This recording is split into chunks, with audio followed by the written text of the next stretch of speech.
Thank you, thank you, thank you.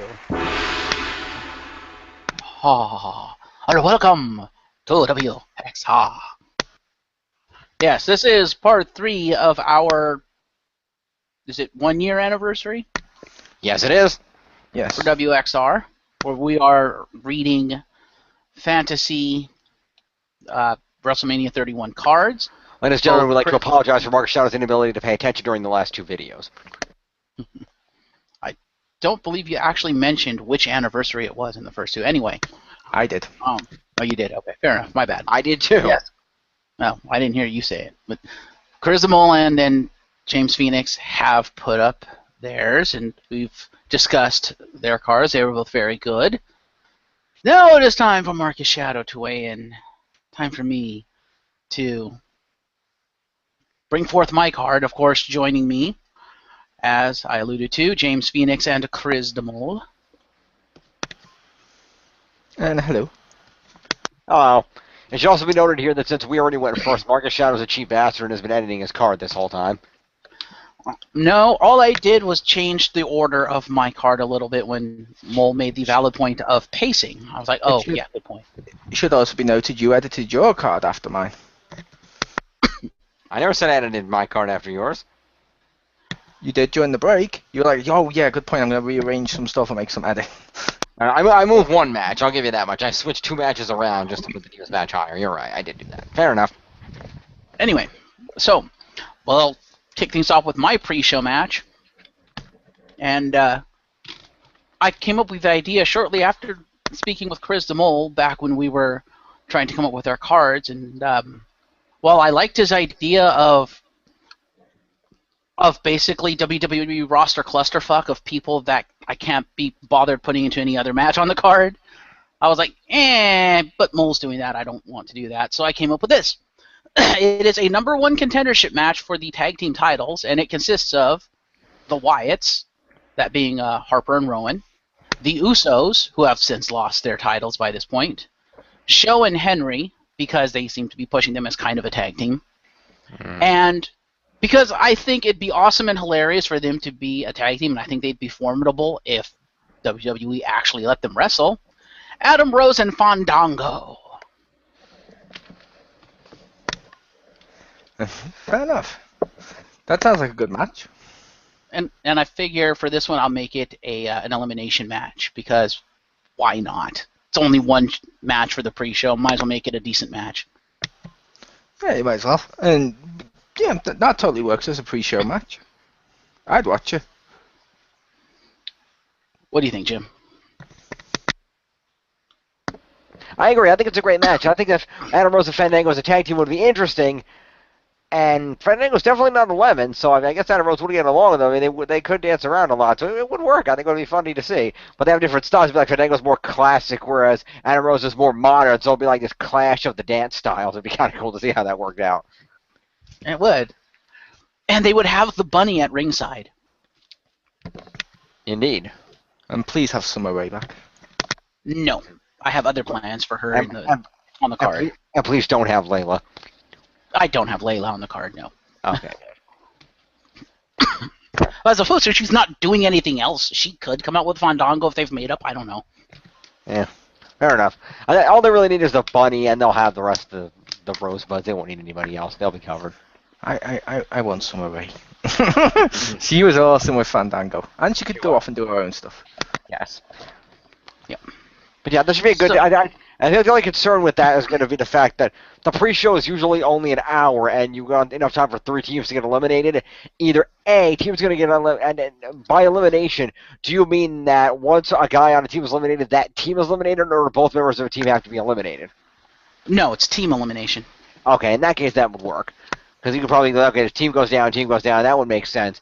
And it would be one of those matches where there's a lot of guys, and it feels shorter than it should be, but it's a pre-show match, so that's fine. And also, even if it was the other way, with the total of 4 teams, that's 8 people, that's about the same length as a Survivor Series match. True. Just a little longer because they'd be breaking up each other's falls because, like the AI in a video game, they can't tell that, just let them eliminate me, it'll benefit me later. Yeah, pretty much.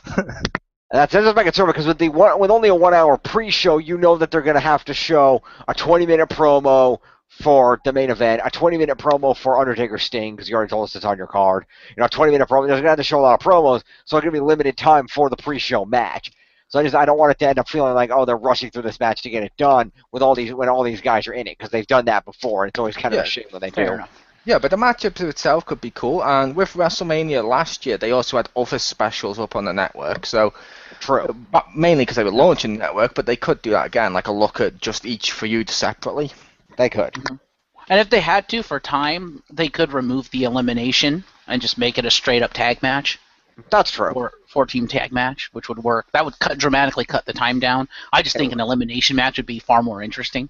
Oh, it would be. It would be a lot more entertaining. I agree.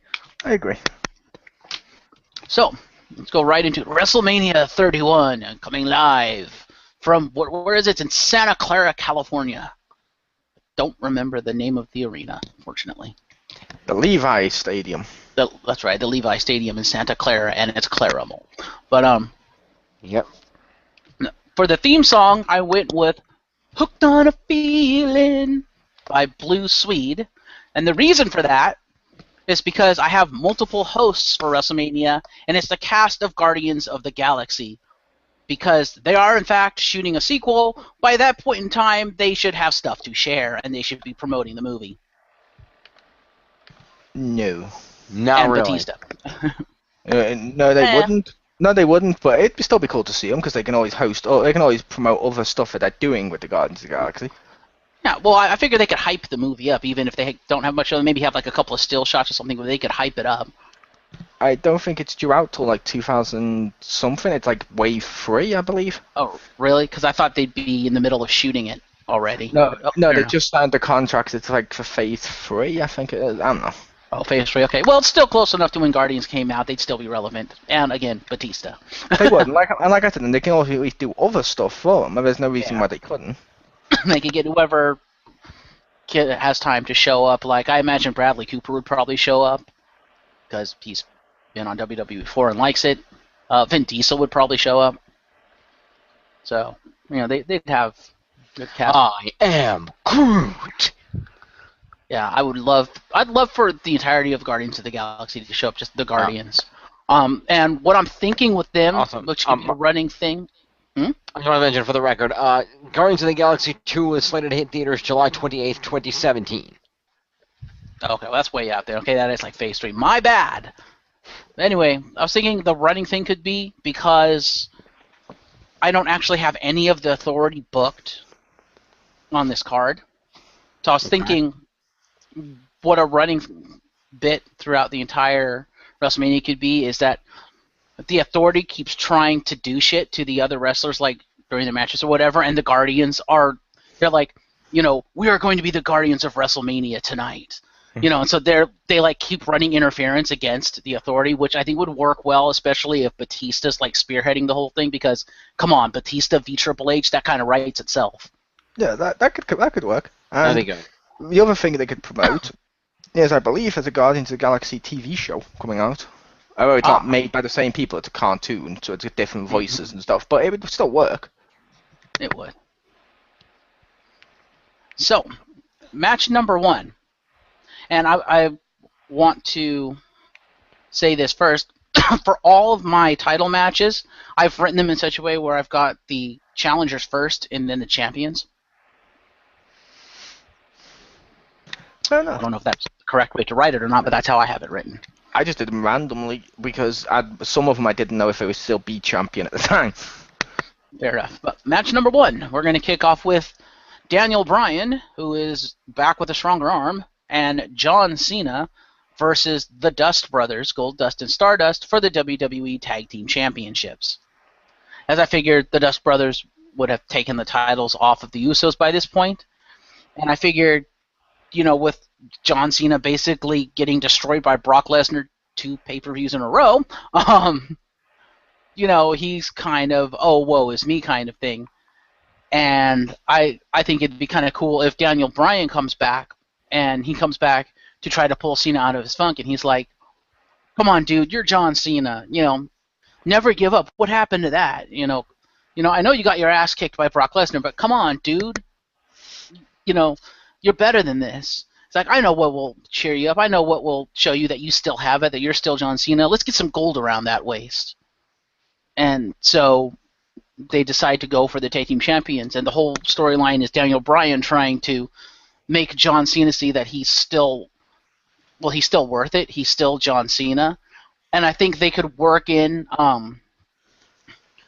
the whole fact that John Cena is dating Nikki Bella. In fact, at that point, if things go well in their relationship, he might actually be married to her at that time, at which point he's like, dude, come on, I'm your brother-in-law here.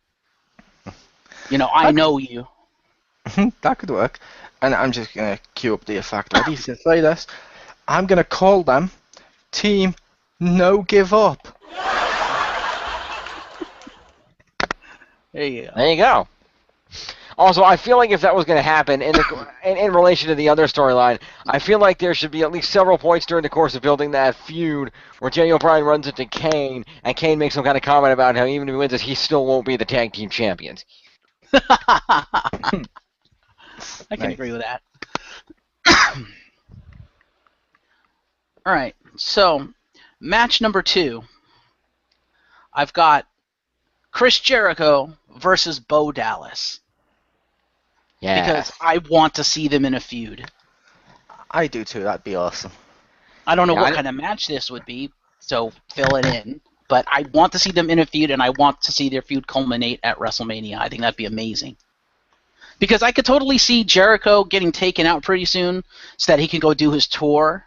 And then I could totally see Jericho coming back, like Royal Rumble or whatever, and talking about how he's back and yeah, they took me out, but I'm back. I'm gonna do stuff, and it's like, but he's like, maybe have Jericho be a little more like depressed Jericho, and have Bo Dallas come out and be like, come on, Jericho, all you gotta do is believe.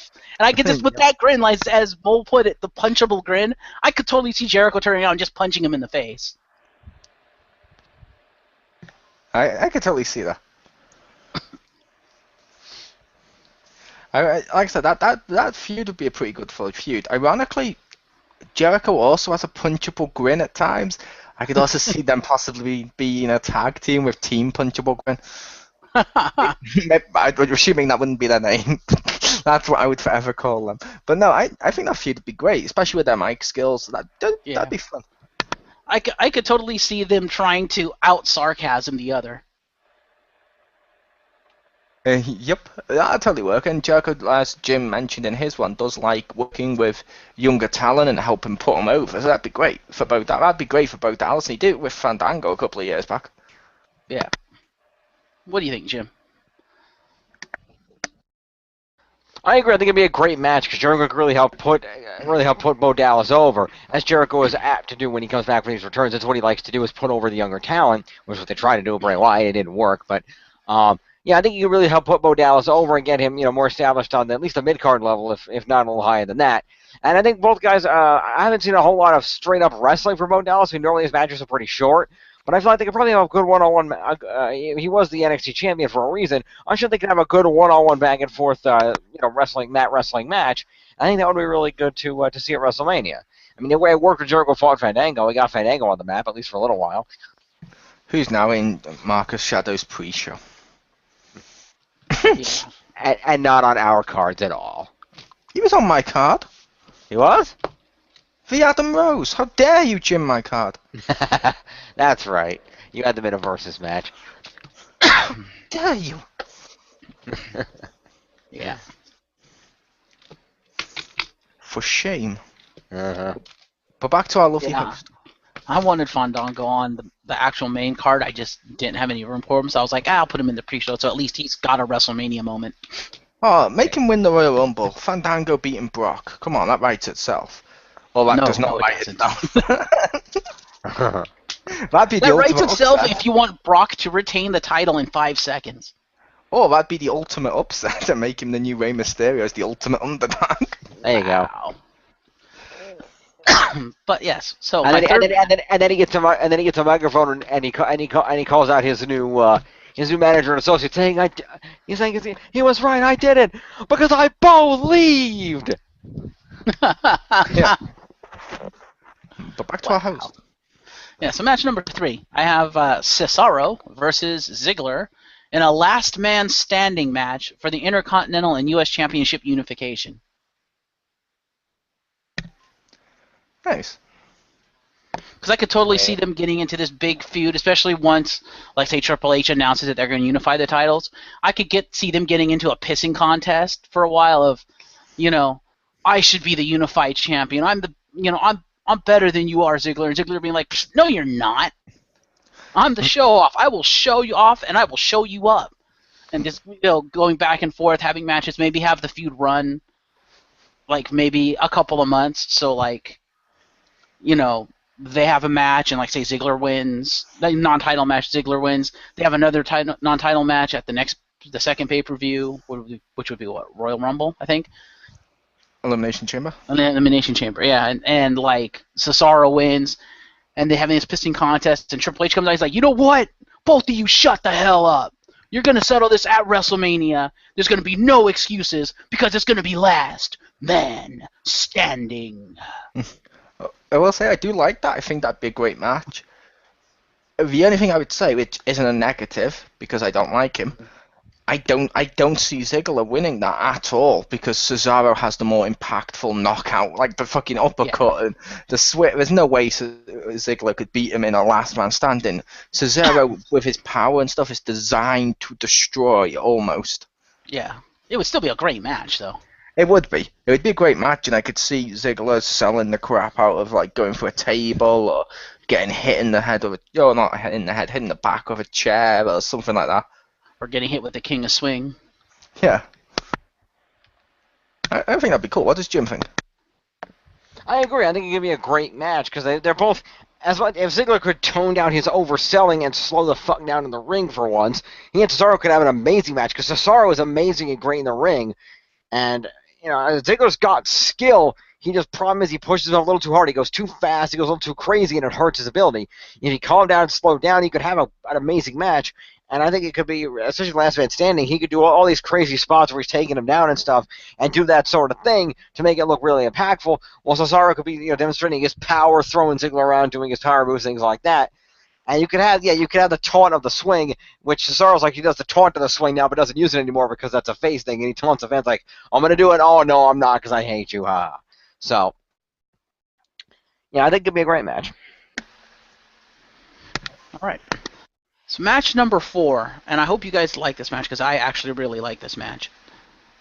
I have Bad News Barrett versus Bray Wyatt for the number 1 contendership for the unified title. Because I could totally... Oh, go ahead. Sorry. Oh, no, you go. I was just saying, because I could see Bray Wyatt coming out after whoever he's going to destroy next, now that he's destroyed Jericho, come out and just be like, you know what? I've done it all. I've crushed the spirit of John Cena to the point that he couldn't even last 5 seconds with the Beast incarnate. I hurt Chris Jericho to the point that Randy Orton picked him off or whatever, so he could like start going down the list. It's like, now I think it's time for Bray Wyatt to start actually getting the world in his hands. It's time for Bray Wyatt to go after some gold. And then you just hear, hey, Bray. And Bray's like, I'm going to go after the Intercontinental title or whatever. Or maybe it's after the announced unification. Yeah. If it's after the announced unification, like, I'm going to go after that unified title after a champion is crowned, and nobody's going to be able to stop me. And then you hear, oh, Bray, you think you're going to go after gold? Well, I'm afraid I've got some bad news. And it's the returning Bad News Barrett. And I could totally see Barrett being faced at that point, because, admit it, if he does that to Bray Wyatt, the crowd is going to go nuts. Nice. I was gonna say, I could see that being a pretty good match. I agree. The only thing I'd be a little worried about is I'm not sure if their styles mesh, if that makes sense, because they're both like larger than life characters in in an arrogant way, in two polar opposites. I don't know if would quite mash. But I'd still like to see it because it could mash, it could work. You sometimes get that. Hey, you never know. Well, the thing is, the way I see it is that Barrett, being the bare knuckle brawler, he's more kind of like he's kind of like JBL, but maybe more technical. So he's more the rough and tumble, more of the down to earth kind of bar brawler. I didn't mean fighting styles. I meant personalities. Well, I was talking about kind of like that too. He's kind of the, kind of like the muscled up bloke you would see down at a pub.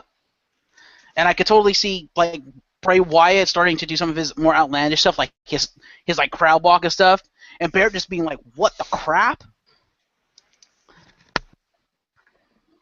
I think it would totally work, personally. Yeah, like I say, it could work.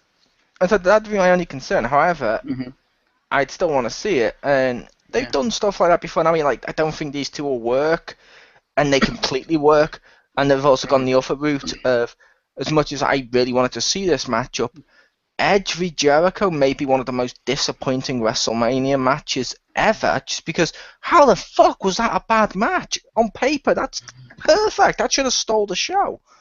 So you know what I mean? You can have those where it's like on paper it doesn't mash, but yet it's perfect in the ring, or it's perfect on paper yet shit in the ring. True.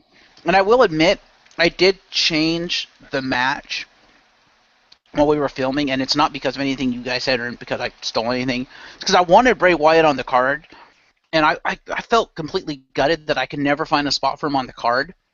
And originally I had it as Barrett versus The Miz with Miz down, but I was like, no, Bray Wyatt deserves that WrestleMania moment. He deserves that WrestleMania spot. So at the last minute, I decided to give it to Bray. And The Miz doesn't? He's had his moments.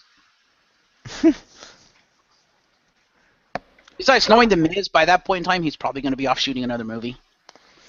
I'll say, fair enough. I'll agree to disagree, because I think The Miz is way better than Bray. But fair enough. I can understand the reason. And like I said, that match could be a fucking awesome. I'd want to see it, at least. I'd want to see the feud. Fair enough. Agreed. So then we go on to match number 5.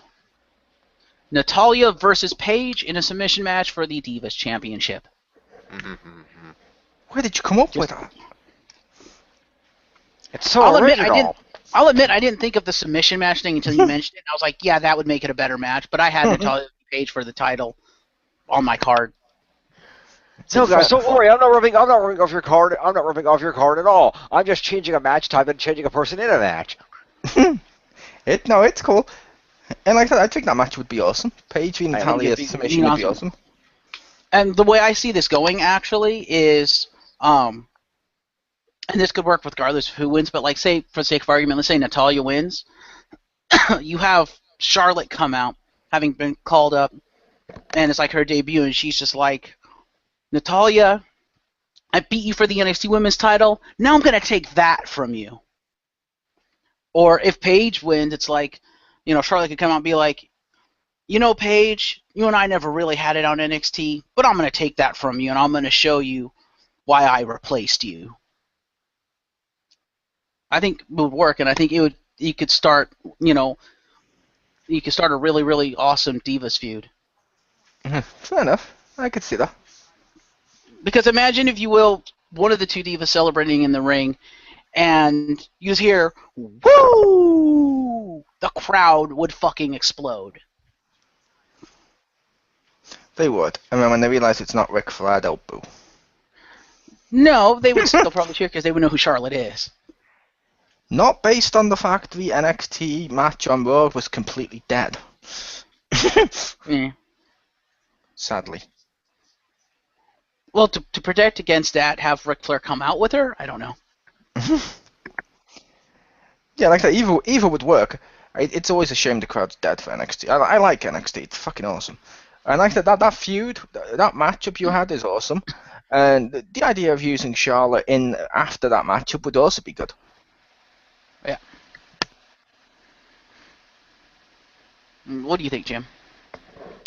I agree. It sounds like a great match, and I think you booked. Well, yeah, you just do have to be aware of the problem of a lot of times when you pull NXT out, the main WWE audience doesn't really know who the hell you're looking at, and so they don't necessarily react the way the NXT audience does, who's regularly there in Orlando watching it happen. So, But they should Well, know. one thing they they should, could do yeah. to kind of protect against that is they could hype her up, like run promos beforehand, like a month or two in advance, saying this, like what they did with like Bray Wyatt and stuff. Say that like she's coming and stuff, and people just don't know when she's coming, and then boom, she shows up at WrestleMania. I think it could work. Yeah, like I think it could work. Yeah. Because I guarantee you, if you hype her up and you do it properly, like, you make it mainstream, quote unquote mainstream knowledge that she is in fact Flair's daughter. Yeah, people are gonna fucking pop like hell for her when she finally shows up. Yep, that totally works. Well, I will say you don't have to do quote unquote around what you actually mean. You actually mean mainstream because they're not paying attention. But yes. Well, no, I did the quotes could. because to some people like yourself, the NXT is and should be mainstream. No, I said it should be mainstream. However, I'm one of the ones that watches every week, and I know it's not mainstream. That's part of its charm. Same with Ring of Honor and stuff. Fair enough. So, next match number 6. I have current Undertaker, because I don't think he can grow his hair out, because I think he's bald. Like, he's actually balding. Versus Crow Sting in Hell in a Cell. And I have this marked as Undertaker's retirement match, because I don't think he has any more in him after that. And that's the only reason why I figured going with more like Deadman Undertaker and Crow Sting, because like if this is going to be Undertaker's final match, god damn it, it's got to be those two gimmicks. I ironically would say the other gimmick would work better for retirement.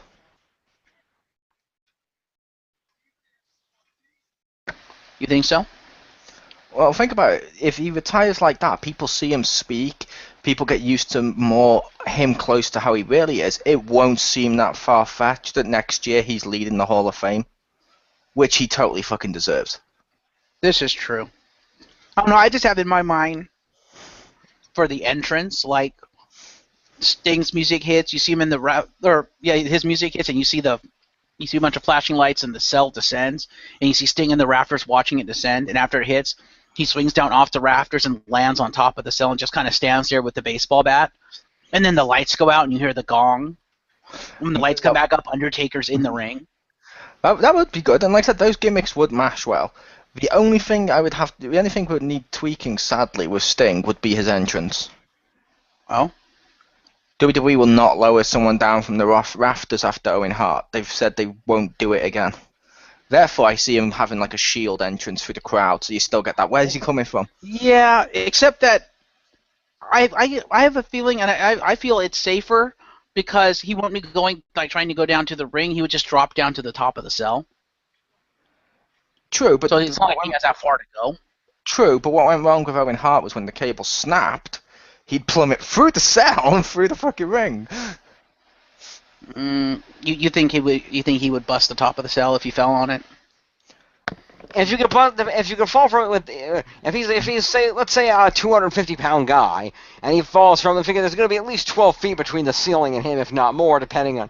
And you're also going to counter you're also going to have one opposite problem with that, by the way, Marcus. What I'll get to in a minute. But even if he's not that far, yeah. Let me guess, is it an open arena? Yeah, it's a stadium. There's no roof to lower from. To be fair, they can close the roof. Mm-hmm. Or if you don't want him coming from the rafters, the other thing you could do, which would be equally as awesome, have him standing on the cell when it descends. Yeah, I would accept that. That would be awesome. Like I said, that would totally work. And like I also said, the other argument for the open top roof is they can close it. They do that when it rains and stuff. They can close the roof.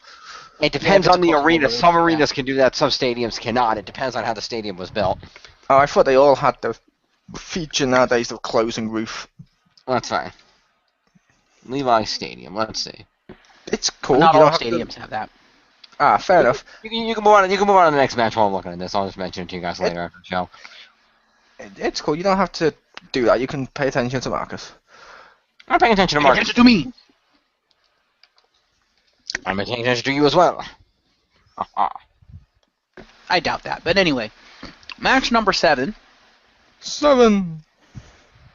because I wanted to see them wrestle because I think they deserve a WrestleMania spot. Fuck WWE. Brie Bella, Summer Rae, and Emma versus Nikki Bella, Tamina, and Lana in a 6-diva tag team elimination match. That'd be cool. Nice. Like, in an actual wrestling match. I want to see them wrestle, not this piddly-ass bullshit that passes for diva matches these days. Like that'd be cool. And I noticed that's probably one of the changes you made of the fact that, like you mentioned with the first card, because you needed something to wind them down between Taker, Sting, and main event. So originally I works. had that Divas match before works. the Divas title match. Yeah, Divas match works. And like that, I'd watch that match. Yeah. I think that could be an amazing match. And then, of course, we all know the main event, Reigns v. Lesnar with Paul Heyman, Yep. where Reigns cements himself as the face of the WWE for years to come. Mm-hmm. So that is my WrestleMania 31 card. Nice. Nice. What do you guys think?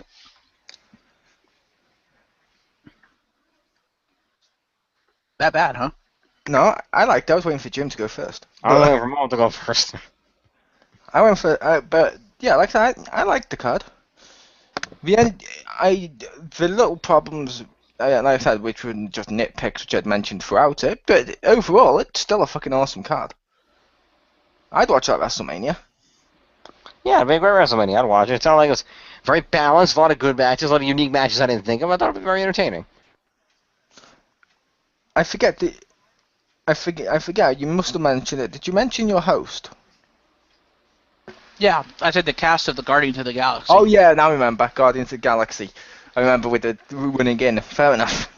And they're defending it from the Authority. Yeah, like that. I remember. Yeah, like I said, it's a good card. I like that. Cool. Fair enough. We can go over it later when we do our wrap-up video. Indeed. But for now, we're going to go take a brief hiatus until Richter Hammer shows up. And then we will reconvene again to continue our 1-year anniversary celebration. So stay tuned, folks. And thanks for listening.